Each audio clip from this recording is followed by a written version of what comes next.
Hi friends, మీకోసం ఒక మంచి కథ తీసుకొచ్చాను. చూసి నచ్చితే ఒక లైక్, కుదిరితే ఒక కామెంట్, వీలైతే సబ్స్క్రైబ్ తప్పక చేయండి ప్లీజ్. ఇక కథ చూద్దామా? వేటగాడు మరియు పావురం.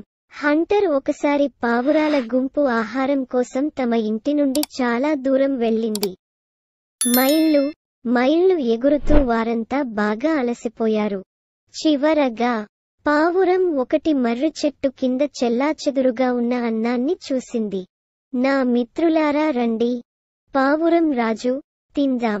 పావురాలన్నీ కలిసి అన్నం తినడానికి మర్రి చెట్టు కింద దిగాయి. అన్నం తినడం మొదలు పెట్టగానే పెద్ద వల పడింది. కొద్దిసేపటికే పావురాలన్నీ దాని కింద కూరుకుపోయాయి. మేము చిక్కుకున్నాము, అన్నాడు రాజు. మనం ఏం చెయ్యాలి? మరుసటి క్షణంలో ఒక వేటగాడు తమవైపు రావడం చూశారు. వేటగాడు మనల్ని చంపే ముందు మనం వెంటనే ఏదైనా చేయాలి అని పావురం రాజు చెప్పాడు.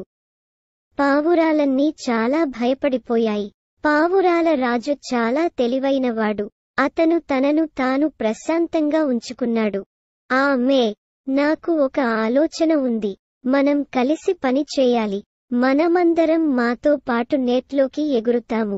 గుర్తుంచుకోండి, మనమందరం ఐక్యంగా ఉండాలి. ఒక్కో పావురం తన ముక్కుతో వల తీయసాగింది. మరియు కలిసి వారి మిశ్రమ బలం సహాయంతో వారు పైకి ఎగిరిపోయారు. దీంతో వారు తమ వెంట నెట్ను తీసుకెళ్లారు.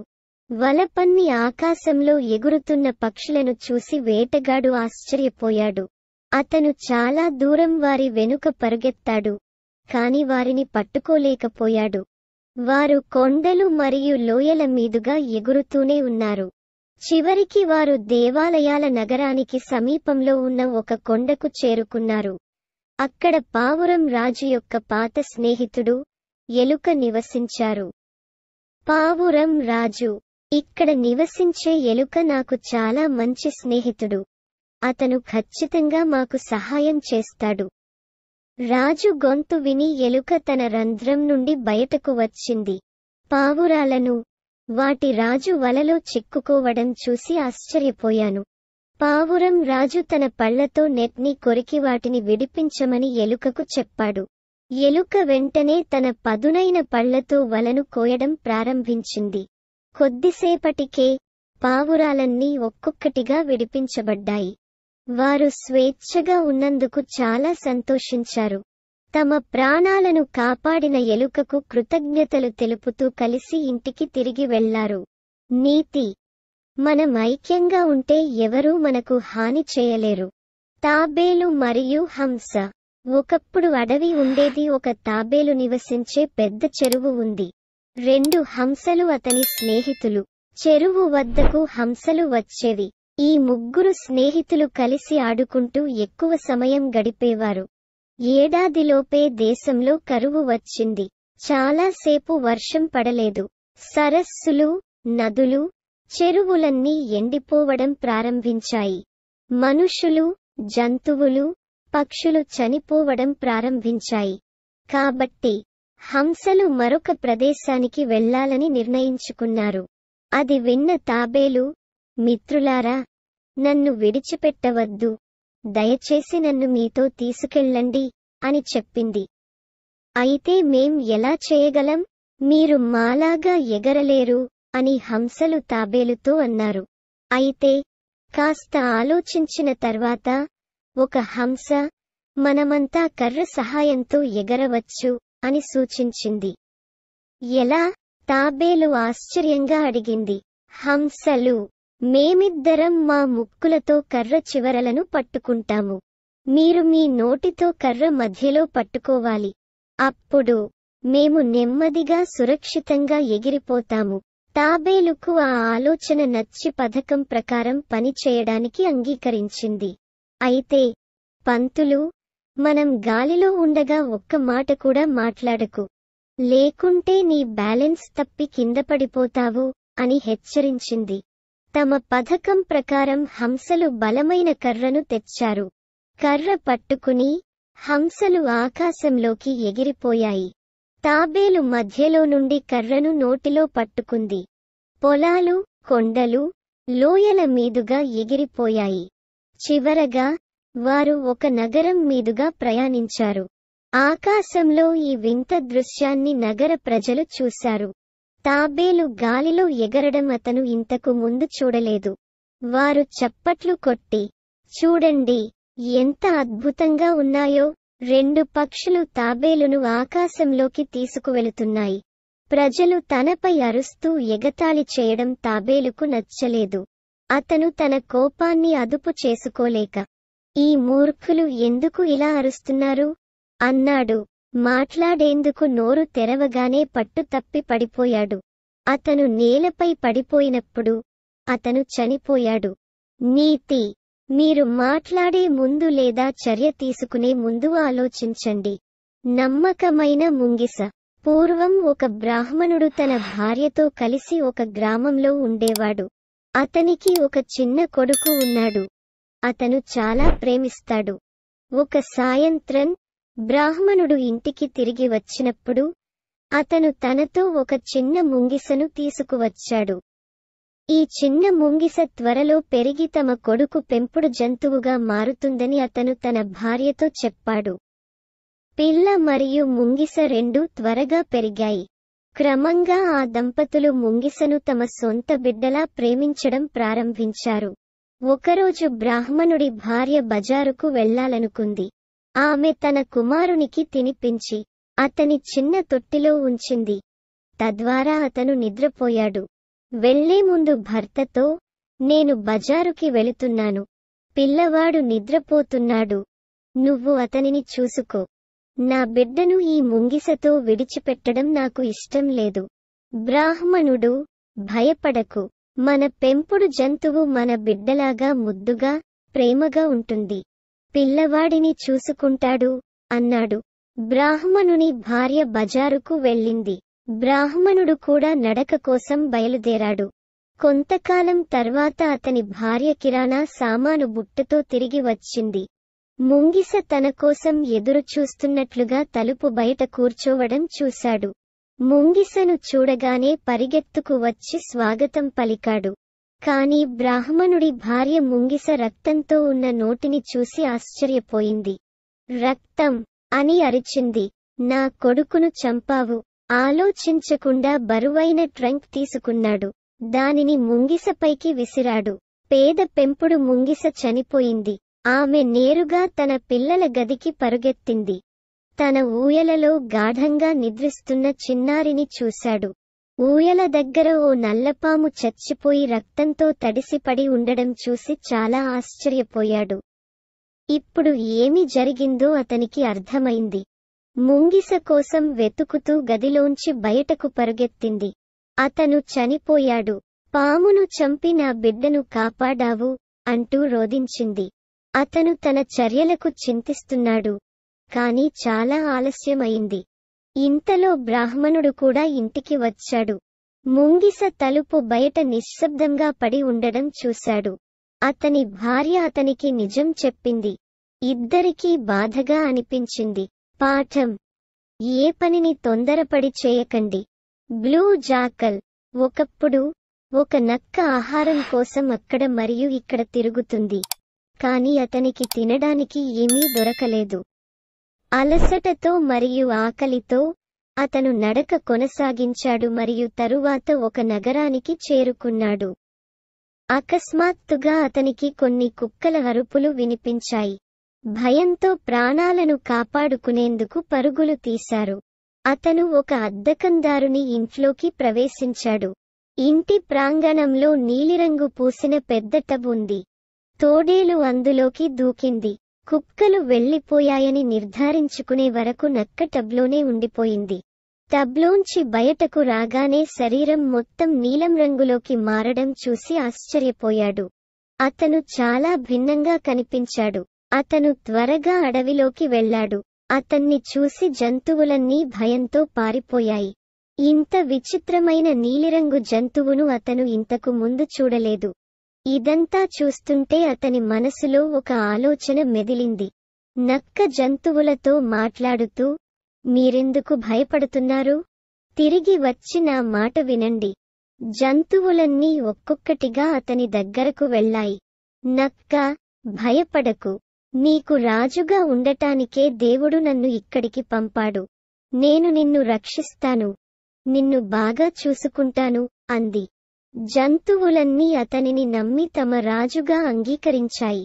నక్క సింహాన్ని తన మంత్రిగా, పులిని తన సేవకుడిగా, తోడేలును తన రక్షకుడిగా నియమించుకున్నాడు. ఆ రోజు నుండి వారు తమ రాజుకు అన్ని రకాల రుచికరమైన ఆహారాన్ని పంపారు. నక్క చాలా సంతోషంగా జీవించడం ప్రారంభించింది. ఒకరోజు నక్క అన్ని జంతువులతో కలుస్తున్నప్పుడు పెద్ద శబ్దం వినిపించింది. ఈ శబ్దం చాలా దూరం నుండి వచ్చింది. అది నక్కల గుంపు అరుపు. చాలా సేపటి తర్వాత నక్కల అరుపులు విని నీలిమ నక్క చాలా సంతోషించింది మరియు అతని కళ్ళు ఆనందపు నీళ్లతో నిండిపోయాయి. ఇప్పుడు తానే రాజు అన్న సంగతి మరిచిపోయాడు. తల పైకెత్తి గట్టిగా అరవడం మొదలుపెట్టాడు. తమ రాజు కేవలం నక్క అని జంతువులు వెంటనే గ్రహించాయి. వారిని మోసం చేశాడు. దీంతో వాడికి గుణపాఠం చెప్పాలని నిర్ణయించుకున్నారు. అతన్ని జంతువులు పట్టుకుని చంపాయి. నీతి: మీరు కానటువంటి వ్యక్తిగా ఉండటానికి ప్రయత్నించవద్దు. బ్రాహ్మణ వరం: ఒకరోజు ఆ బ్రాహ్మణుడు మేకను బహుమతిగా అందుకున్నాడు. అతను చాలా సంతోషించాడు. ఆమెను తన భుజాలపై ఎక్కించుకుని ఇంటివైపు బయలుదేరాడు. దారిలో 3 మోసగాళ్లు మేకను మోస్తూ బ్రాహ్మణుడిని చూశారు. వారిలో ఒకడు, ఇది చాలా లావుగా ఉన్న మేక అన్నాడు. అవును అన్నాడు అవతలివాడు. అది మనకు మంచి ఆహారం అవుతుంది. ఎలాగైనా తెచ్చుకుందాం. వినండి. మూడవవాడు, నా దగ్గర ఒక ప్రణాళిక ఉంది. అతను తన ప్లాన్ను తన స్నేహితుల చెవుల్లో గుసగుసగా చెప్పాడు. అందరూ నవ్వుతూ తమ ప్లాన్ని అమలు చేసేందుకు త్వరపడిపోయారు. బ్రాహ్మణుడు రోడ్డు మీద నడుచుకుంటూ వెళుతుండగా వారిలో ఒకడు అతని వద్దకు వచ్చి, మహారాజా, ఈ కుక్కను ఎందుకు భుజాలపై మోస్తున్నావు? బ్రాహ్మణుడు ఇలా చేయడం చూసి నేను ఆశ్చర్యపోయాను అని అడిగాడు. కుక్క. బ్రాహ్మణుడు కోపంతో, ఇది కుక్క. నేను దానిని బహుమతిగా పొందాను అని అరిచాడు. ఆ మోసగాడు, కోపం వద్దు సార్, నేను చూసింది చెప్పాను, నన్ను క్షమించు అని బదులిచ్చాడు. క్షమాపణ చెప్పిన తర్వాత మోసగాడు అక్కడి నుంచి వెళ్ళిపోయాడు. బ్రాహ్మణుడు కొంత దూరం నడవగానే అవతలి మోసగాడు పరుగున వచ్చి, మహారాజా, చచ్చిన దూడను ఎందుకు భుజాన వేసుకున్నావు? బ్రాహ్మణుడు చనిపోయిన జంతువును మోయడం అగౌరవం కాదా? చనిపోయిన దూడ. నీకు పిచ్చి పట్టిందా? బ్రాహ్మణుడు, చూడలేదా, ఇది చచ్చిన దూడ కాదు, బతికి ఉన్న మేక. మోసగాడు, మహారాజు, మీరు తప్పు చేశారు. మీరు నమ్మకూడదనుకుంటే నేను చెప్పేది ఏమీ లేదు. అందుకే నవ్వుతూ వెళ్ళిపోయాడు. బ్రాహ్మణుడు అయోమయంలో ఉన్నాడు. కాని అతను అనుమానాస్పద కళ్లతో తన మేకను చూస్తూ ముందుకు సాగాడు. త్వరలో అతను 3వ మోసగాడిని కనుగొన్నాడు. బ్రాహ్మణుడిని చూసి నవ్వుతూ, మహారాజ్, నీలాంటి విద్యావంతుడు గాడిదను భుజాన వేసుకుని ఎందుకు ఉన్నావు? అందరూ నిన్ను ఎగతాళి చేస్తారు అని అడిగాడు. ఇప్పుడు ఆ బ్రాహ్మణుడు చాలా ఆశ్చర్యపోయాడు. అతను నిజంగా మేకను మోస్తున్నాడా లేదా మరేదైనా జీవినా అని అనుమానించాడు. అది ఏదో దుష్టశక్తి కావచ్చునని అతను భావించాడు. అది కుక్కగానో, దూడగానో, గాడిదగానో మారుతోందని అనుకున్నాడు. బహుశా వారు చెప్పింది నిజమే, అతను స్వయంగా చెప్పాడు. దుష్టశక్తికి భయపడి వెంటనే మేకను తన భుజాల మీద నుంచి తీసుకుని వీలైనంత త్వరగా ఇంటివైపు పరుగెత్తాడు. 3 మోసపోయిన బ్రాహ్మణుడిని చూసి నవ్వారు. వారు సంతోషంగా ఉన్నారు. అతని ప్లాన్ సక్సెస్ అయింది. వారు మేకను తీసుకున్నారు.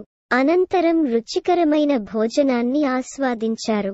నీతి: మీ తెలివితేటలను ఉపయోగించండి. ఇతరులు చెప్పేదానితో ప్రభావితం కావద్దు. కొంగ మరియు తెలివైన పీత. ఒకప్పుడు కొంగ ఒక చెరువు ఒడ్డున నివసించేది.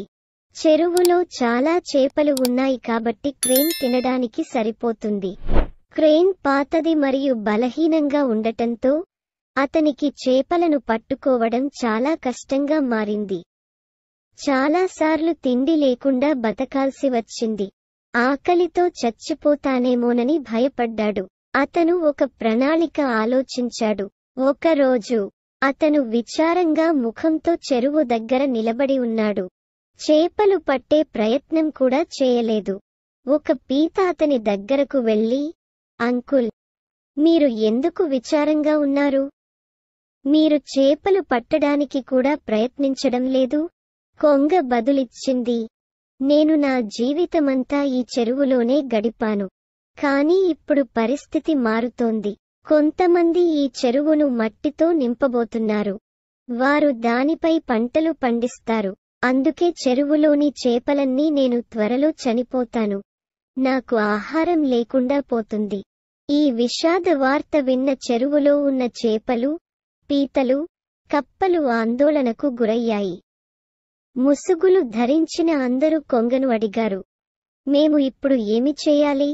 కొంగ, కొంచెం దూరంలో ఒక పెద్ద చెరువు ఉంది.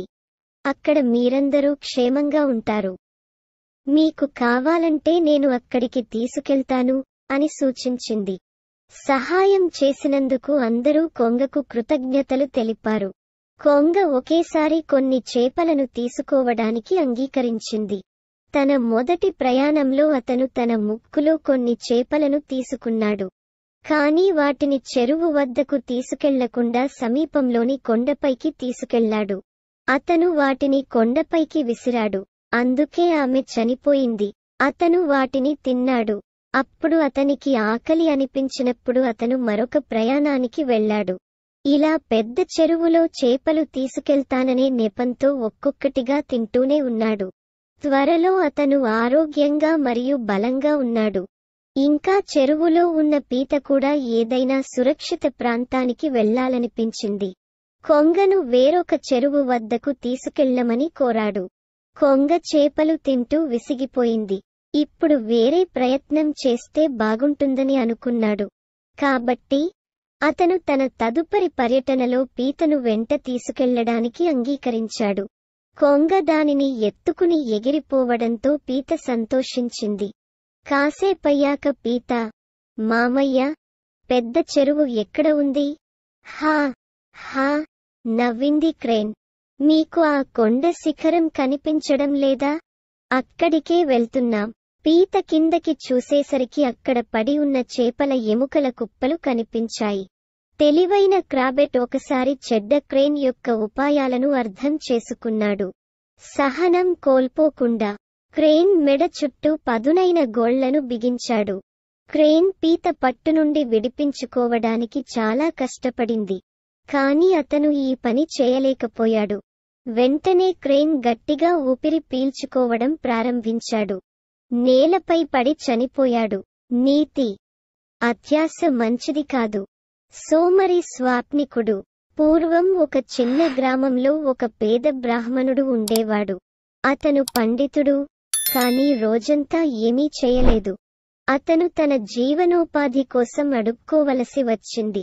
ఒకరోజు అతను భిక్ష కోసం ఇంటింటికి తిరుగుతున్నాడు. ఒక వృద్ధురాలు బ్రాహ్మణుడికి పిండితో కూడిన పాత్రను ఇచ్చింది. అతను చాలా సంతోషించాడు. అతను పాత్రను ఇంటికి తీసుకెళ్లి తన మంచం దగ్గర వేలాడదీశాడు. ఇప్పుడు ఇది ఎలుకల నుండి సురక్షితంగా ఉంటుంది. అతను తన మంచం మీద పడుకున్నప్పుడు తనలో తాను చెప్పుకున్నాడు. అతను ఆలోచించడం ప్రారంభించాడు. నేను ఈ పిండిని కరువు వరకు కాపాడుతాను మరియు నేను దానిని చాలా ఎక్కువ ధరకు అమ్ముతాను. అతను కలలు కంటూనే ఉన్నాడు. ఆ డబ్బుతో నేను ఒక జత మేకలు కొంటాను. మేకలకు పిల్లలు పుడతారు. త్వరలో వారు పెరుగుతారు. నేను వారి పాలు అమ్ముతాను. ఈ విధంగా నేను మరింత డబ్బు సంపాదిస్తాను. అప్పుడు నేను ఒక ఆవు మరియు ఒక ఎద్దును కొంటాను. అతి త్వరలో నాకు ఆవుల మంద వస్తుంది. వాళ్ళ పాలతో నాకు ఎక్కువ డబ్బు వస్తుంది. అప్పుడు నేను చాలా ధనవంతుడిని అవుతాను. అతని మదిలో మెదులుతున్న ఆలోచనలు, నేను నా కోసం చాలా పెద్ద ఇల్లు కట్టుకుంటాను మరియు అందమైన స్త్రీని పెళ్లి చేసుకుంటాను. అప్పుడు మాకు ఒక చిన్న కొడుకు మరియు తరువాత ఒక కుమార్తె ఉంటుంది. నేను నా పిల్లలతో తోటలో ఆడుకుంటాను. నేను వచ్చాక అలసిపోయాను. అప్పుడు నేను నా భార్యను పిల్లలను చూసుకోమని అడుగుతాను. నేను వెళ్లి విశ్రాంతి తీసుకుంటాను. నా భార్య ఇంటి పనులతో బిజీగా ఉంటుంది. అందువల్ల పిల్లలతో ఆడుకోవడానికి సమయం దొరకదు. నేను విశ్రాంతి తీసుకున్నప్పుడు పిల్లలు నాతో ఉంటారు. తిరిగి వచ్చి నన్ను ఇబ్బంది పెడతారు. నాకు కోపం వస్తుంది. కాబట్టి నేను కర్ర తీసుకొని వారిని కొడతాను. బ్రాహ్మణుడు తన కర్రను గాలిలో ఊపుతూ పిల్లలను కొట్టినట్లు అకస్మాత్తుగా కర్ర పైన వేలాడుతున్న పిండి పాత్రకు తగిలింది. పెద్ద శబ్దంతో నౌక కింద పడిపోయింది. సోమరి బ్రాహ్మణుడు చుట్టూ చూశాడు. కాని అతనికి పెద్ద ఇల్లు, అందమైన భార్య, మనోహరమైన తోట మరియు పిల్లలు కనిపించలేదు.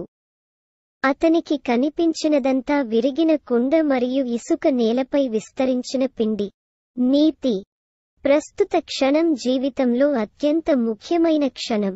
తెలివిగా ఉపయోగించుకోండి. సంగీత గాడిద. ఒకప్పుడు ఒక చాకలివాడికి ఒక గాడిద ఉండేది. అది చాలా బలహీనమైనది.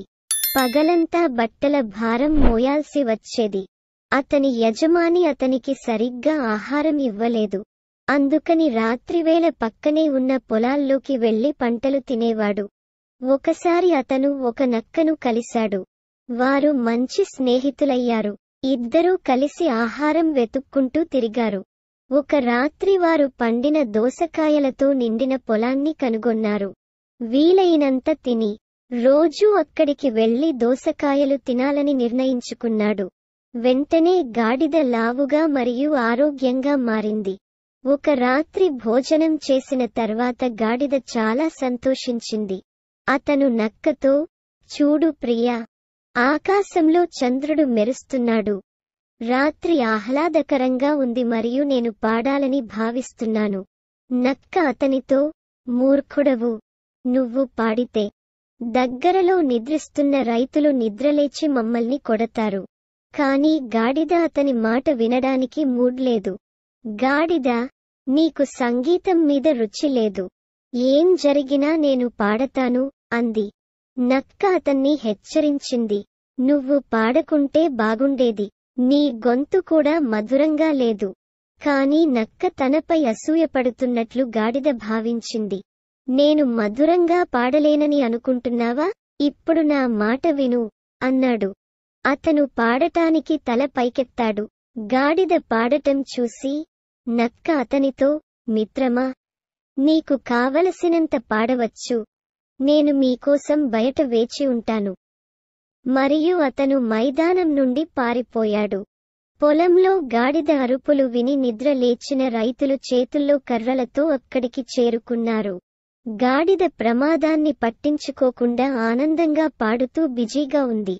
ఆగ్రహించిన రైతులు గాడిదను పట్టుకుని నిర్దాక్షిణ్యంగా కొట్టారు. అతను కిందపడి నొప్పితో మూలుగుతూ ఉన్నాడు. దీంతో రైతులు అతడిని తాడుతో కట్టేసి వెళ్లిపోయారు. ఉదయం తిరిగి రావాలని నిర్ణయించుకున్నారు. ఎలాగో గాడిద పొలంలో నుండి బయటికి లాగి తన కోసం ఎదురు చూస్తున్న చోటికి చేరుకుంది. గాడిద తన తప్పును గ్రహించి నక్క సలహా విననందుకు చింతించింది. పాఠం: కొన్నిసార్లు మీ స్నేహితుడి సలహా వినడం మంచిది.